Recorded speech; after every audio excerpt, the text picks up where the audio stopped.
Mekanı değiştirdik abi. Selam. Selam, ne yapıyorsun? İyi valla, sen ne yapıyorsun? İyidir bende ya. Ne yapalım? Gidelim şunu arabaya çevirelim biraz. 8'e kadar açık ha? Aynen.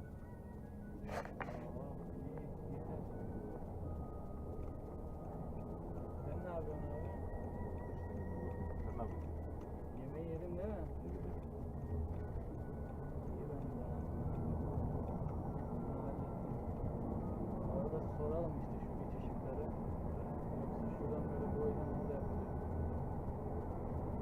O da yapılıyor. Ondan sonra başka diğerleri sonra.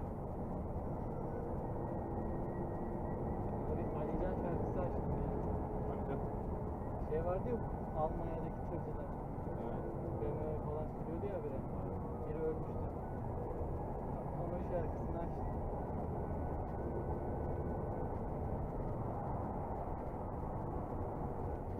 Şeyi söylersin abi yolda.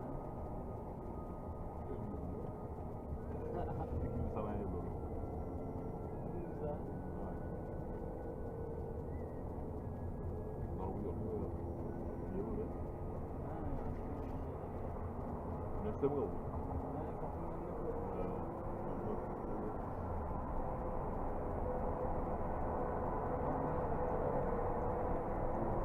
Yanıyorsa söndürelim abi. Hay yavrum. İşte bu ya.